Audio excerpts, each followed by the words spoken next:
नमस्कार मित्रांनो, माझे नाव ज्योतिष विशारद दीपक पंडित. आपले हे चॅनल ॲस्ट्रो तारावरती मी आपल्या सर्वांचे सहर्ष स्वागत करीत आहे.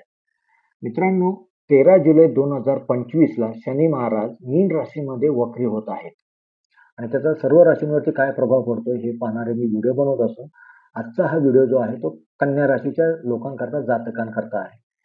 ज्यांच्या कुंडलीमध्ये चंद्र 6 या आकड्यामध्ये लिहिलेलं आहे, त्यांची कन्या रास येते, त्यांच्याकरता हा व्हिडिओ आहे. पाहूयात कन्या राशी शनी वक्रीचा प्रभाव, परिणाम आणि उपाय.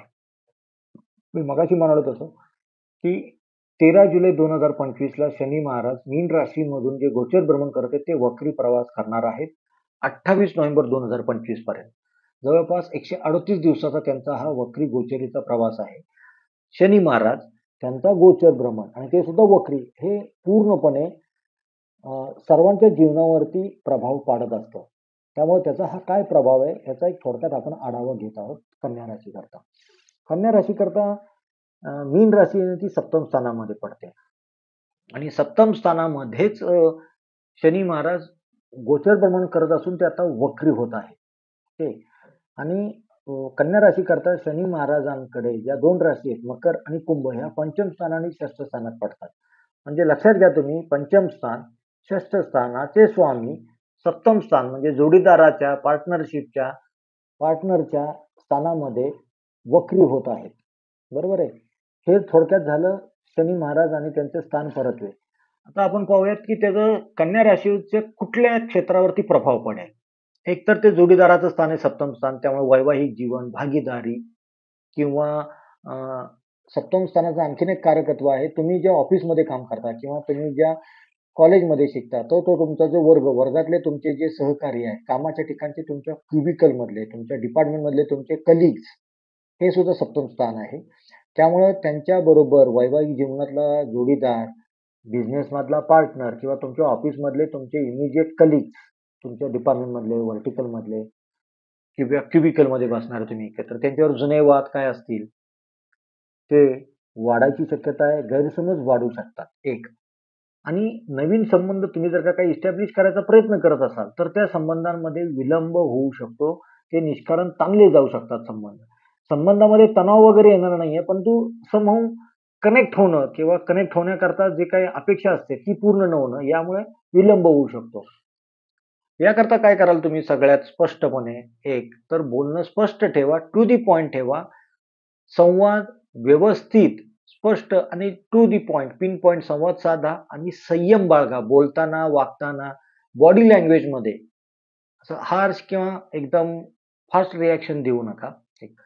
सार्वजनिक जर का म्हणलात तुम्ही, कारण सप्तम स्थान हे तुमच्या सार्वजनिक जीवनाचं, लोक तुमच्याकडे कसे बघतात हे जर का बघायचं असेल तर ते सप्तम स्थानावरून बघितलं जातं, हे त्याचं कारकत्व आहे. त्यामुळे तुमची सार्वजनिक प्रतिमा, तर तुमच्या सामाजिक संबंधामध्ये थोडासा तणाव येऊ शकतो, थोड्याशा कुरबुरी येऊ शकतात. मग तुमची सोसायटी असेल, तुम्ही ज्या राहता त्या गावात असेल, पेठेत असेल, त्या एरियामध्ये थोडेसे सामाजिक संबंध खडाखडीचे होऊ शकतात. आणि सगळ्यात महत्वाचं, कायदेशीर बाबीमध्ये तुम्ही सावधगिरी बाळगा. आरोग्य जर का म्हणाल तर पोट, सांधे, गुडघे यांचा त्रास उद्भवू शकतो. तसंच जोडीदाराचं स्थान आहे, त्यामुळे जोडीदाराच्या आरोग्याकडे देखील तुम्हाला लक्ष द्यावे लागेल. व्यवसाय आणि करिअर म्हणलं तर सप्तम स्थान जोडीदाराचं आहे, त्याचबरोबर बिझनेस पार्टनरचं आहे. त्यामुळे भागीदारीमध्ये अडथळे येणे किंवा भागीदारी करताना पूर्वी जे काही तुम्ही करारमदार केले असतील ते पुन्हा एकदा रिइव्हॅल्युएट करायची वेळ आलेली आहे. ते संयमाने करा आणि स्पष्ट शब्दात करा आणि टू दी पॉइंट बोला आणि शक्यतो ती पॉझिटिव्ह ॲटिट्यूड ठेवून बोला त्याविषयी. व्यवसाय वाढ जी आहे किंवा प्रोग्रेस जी आहे ती थोडी मंदावू शकते आपली. आणि सगळ्यात महत्वाचं, सहकारी, जोडीदार, partner, life partner, business partner यांच्याशी कसल्याही प्रकारचे मतभेद होणार नाहीत याची खबरदारी घ्या. असलेले मतभेद वाढणार नाहीत याची खबरदारी घ्या आणि मतभेद टाळा. हा सगळ्यात बेस्ट आहे तुमच्याकरता. आता याची पॉझिटिव्ह पार्ट काय होणार आहे, सगळंच निगेटिव्ह असतं का तर नाहीये, काही पॉझिटिव्ह आहे यात. तर संबंधांबाबत थोडं आत्मपरीक्षण करा. म्हणजे संबंध जे आहेत त्यामध्ये तुम्ही काय देताय, समोरच्याकडून अपेक्षा करतो आपण, त्याने असं करावं, त्यांनी तसं करावं, त्यांनी हे करायला पाहिजे, तिने हे करायला पाहिजे, ते असं म्हणायला पाहिजे. पण तुम्ही सुद्धा तुमच्या बाजूने काय देता, कारण it is a give and take आहे. 1 आणि 7 स्थान आहे तुमचं लग्नस्थान, तुम्ही स्वतः कन्या, आणि सप्तम स्थान मीन राशी आहे. ते गिव्ह अँड टेक आहे. तर ते एक साइडेड होत नाही ना, ह्याची खबरदारी घ्या. हे बघा, त्याचं आत्मपरीक्षण करा आणि त्यानुसार तुमचं वर्तणूक ठेवा, बोलणं ठेवा, वागणं ठेवा. नात्यांमध्ये परिपक्वता आणण्याचा प्रयत्न करा. नात्यामध्ये परिपक्व राहा, मॅच्युरिटीनी राहा, मॅच्युरिटीने विचार करा. संबंधांमध्ये मॅच्युरिटी जितक्या आणता येईल तितक्या आणा आणि एक प्रकारची स्थिरता, स्टॅबिलिटी आणायचा प्रयत्न करा. येणार आहे.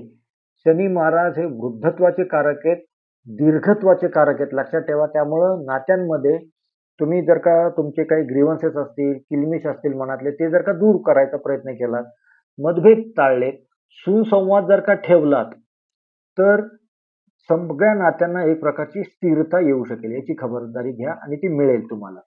आणि केलेल्या चुका ज्या आहेत पास्ट लाईफ मधल्या, त्या चुकांमधून शिकण्याची, सवरण्याची, सुधारण्याची तुम्हाला संधी मिळालेला हा कालावधी आहे, हे लक्षात ठेवा.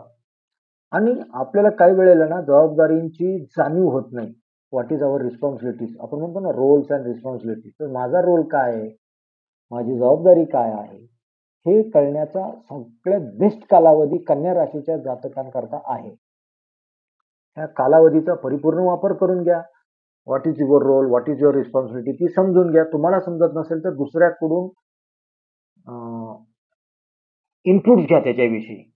So what is my role, what I have to do, how to do, ह्या ज्या गोष्टी आहेत, काय करू, कसं वागू, याविषयी पदोपदी मार्गदर्शन घ्या. ओके. कन्या राशीसाठी उपाय जर का म्हणाल तर एक आहे, तो म्हणजे सप्तमात शनी आहे. त्यामुळं शनी उपासना, हनुमंताची उपासना डेली करणं गरजेचं आहे. आत्ताच सध्या सुद्धा, जोपर्यंत शनी महाराज इथून हलत नाही तोपर्यंत. ते एक झालं. दुसरं, ओम शम शनीश्वरा नामाचा जप करा, हनुमान चालीसा पठण करा, पिंपळाला प्रदक्षिणा घाला, पिंपळाला दिवा लावा, पिंपळाखाली दिवा लावा. शनी महाराज आहेत म्हणल्यानंतर ते काळं कुत्र, कावळे यांना खायला द्या. मुख्य म्हणजे तुम्हाला काय करणं गरजेचं आहे, शनी महाराज सप्तमात बसलेत आणि त्यांची थेट 7वी दृष्टी तुमच्या स्थानाकडे आहे. तर तुमचे आपण काय म्हणतो त्यांना ना, एक प्रकारचं ब्लड चेक करून घेतो आपण, असतो बघा. तर ब्लड चेक वगैरे करून कशाची डिफिशियन्सी नाही ना ते बघून घ्या. एक. दुसरी गोष्ट काय करा ना, नियमित योग, ध्यानधारणा, मेडिटेशन आणि संतुलित आहाराचं सेवन करा. उगाच अरबट चरबट खायच्या भानगडीत पडू नका. आणि दुसरं गोष्ट, पुरेशी झोप घ्यायचा प्रयत्न करा. पुरेशी झोप. तर पुरेशी झोप म्हणजे तुमचं कामाचं शेड्यूल बघा, तुमचं शेड्यूल काय ते बघा आणि त्या अनुषंगाने तुमचं वय, तुमची जबाबदारी ते बघून तुम्ही पुरेशी झोप घ्या. हे करा. आणि नातेसंबंध सुधारणा करायचा हा सगळ्यात बेस्ट कालावधी आहे. त्यामुळे नातेसंबंध सुधारा, संवाद तुमचा जास्तीत जास्त खुला ठेवा, स्पष्ट ठेवा, तुमची सहनशीलता वाढवा आणि तुमची समजूत वाढवा, मॅच्युरिटी वाढवा. हा सगळ्यात बेस्ट उपाय आहे तुमच्याकरता. मॅच्युरिटी, बी मॅच्युअर आपण ऐकतो बऱ्याचदा, बी मॅच्युअर.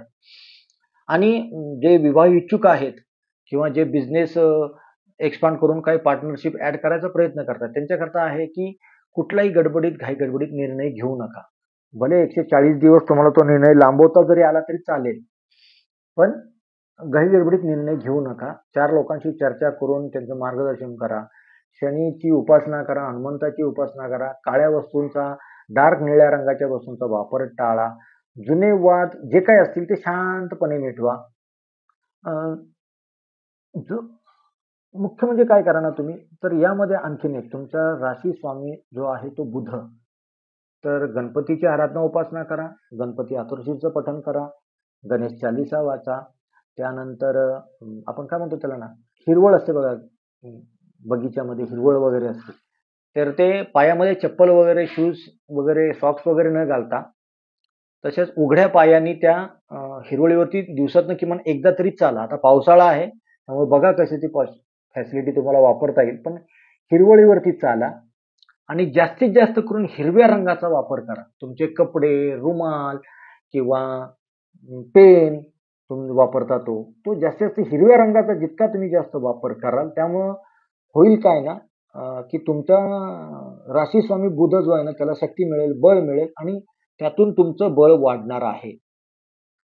लक्षात ठेवा, हा कालावधी खराब आहे का? तर बिलकुल नाहीये.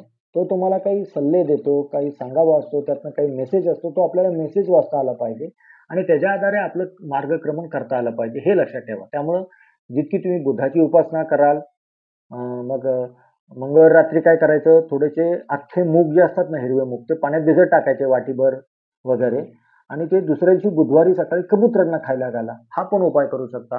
पोपट वगैरे असेल तर ते पोपटाला काही पेरू वगैरे खायला द्या. जेणेकरून तुमचं बुध आणि लहान बहिणी-भावंड यांच्याशी संबंध अतिशय सलोख्याचे ठेवा. मित्रांनो, हे होतं कन्या राशीच्या जातकांकरता शनी महाराज जे वक्री होत आहेत 13 जुलै पासून 28 नोव्हेंबर 2025 पर्यंत. त्याचं तुमच्या राशीच्या लोकांना, जातकांना काय फळ मिळेल, काय परिणाम होतील, काय करायला पाहिजे, काय नाही करायला पाहिजे, काय उपाय आणि काय उपासना करायला पाहिजे, हे पाहण्याचा आपण या व्हिडिओद्वारे प्रयत्न केलेला आहे. आशा करतो की माझा हा व्हिडिओ आपल्या पसंतीस आला असेल. तर माझी आपल्या सर्वांना नम्र विनंती आहे, कृपा करून माझ्या चॅनलला लाईक करा, सबस्क्राईब करा, कमेंट करायला विसरू नका.